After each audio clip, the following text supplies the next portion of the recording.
Sophie Hardy and the Changeling Hybrid by M.R. Dale. Narrated by Leona Hall. Prologue. 6 weeks ago, the day of the return. Desmeralda had lived in Zatfor for a decade. Every day she had pressed the button to alert Jane and done everything she had been told to, but she had never come back.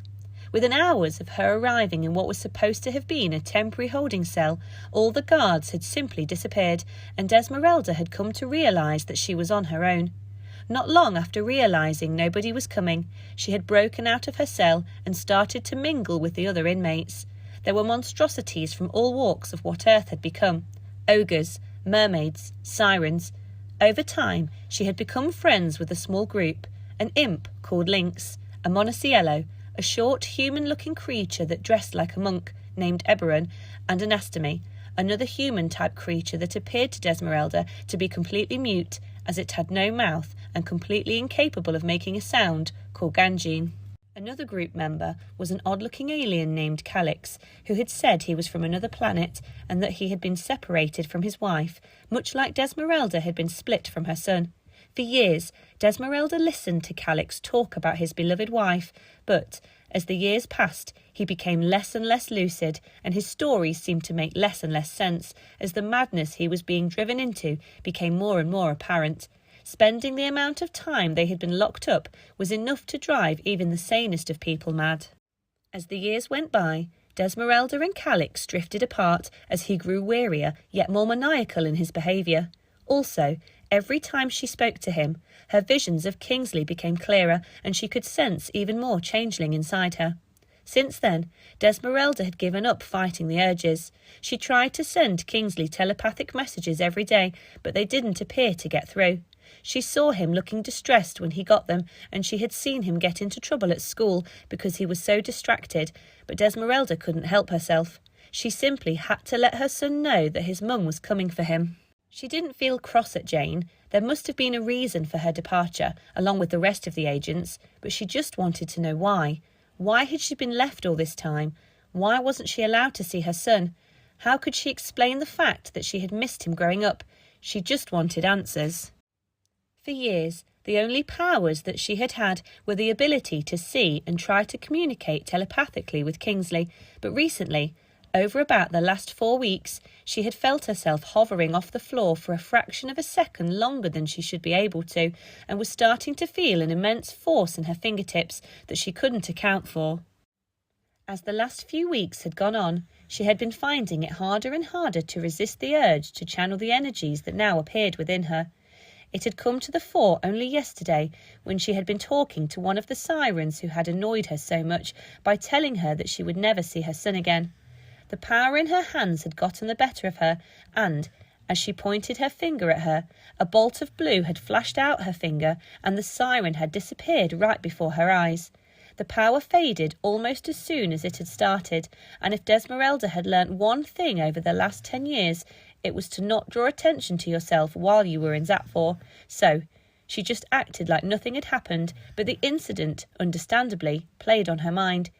She had learnt from some of the fights that she had seen and crossed words that had been exchanged that if she told anyone about it, that it wouldn't work out well for her. Not only that, but when the blue energy had reached its peak, memories flooded into her head that she knew nothing about and couldn't explain, things that had happened to her in Zatfor that she simply couldn't remember happening. As the energy died down, though, the memories faded and were soon lost, again, as if they never happened.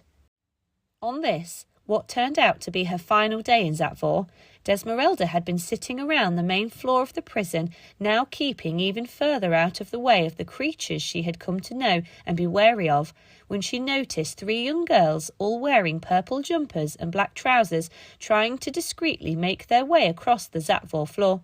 It must have been the changeling that was now inside of her that helped her to spy on them, using the unnatural sense of locating children that she knew changelings had.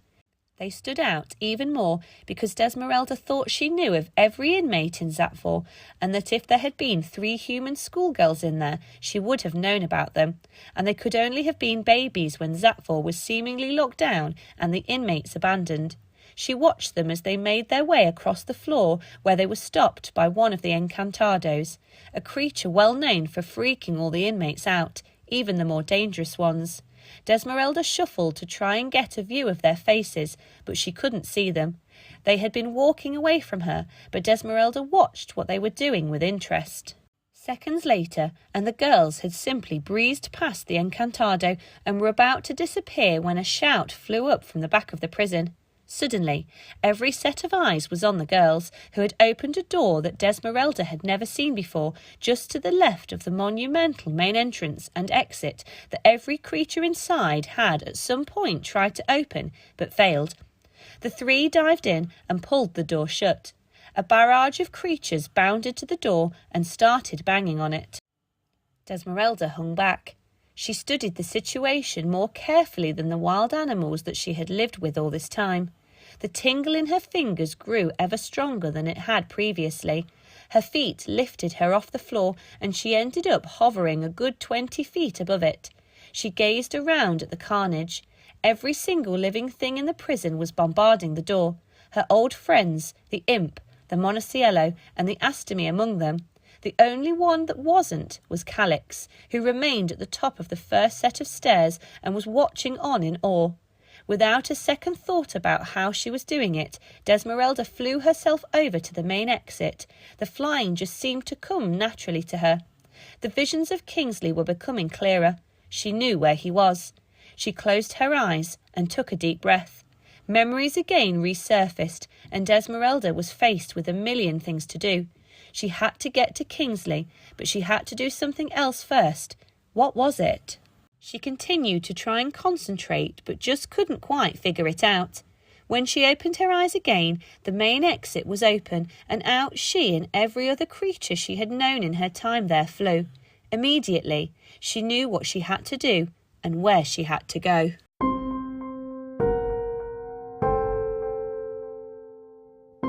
The Sophie Hardy saga was written and produced by Emma Dale and narrated and produced by Leona Hall. If you enjoyed it and would like to continue to follow the adventures of Sophie and her friends in coming episodes, then please subscribe through one of the many podcast providers out there. The links for each of these can be found on our website. If you require more information, visit our many social media channels, or if you would like to purchase a hard copy of the book, then be sure to check out www.sophiehardysaga.com. Thank you for listening, and we hope you enjoy.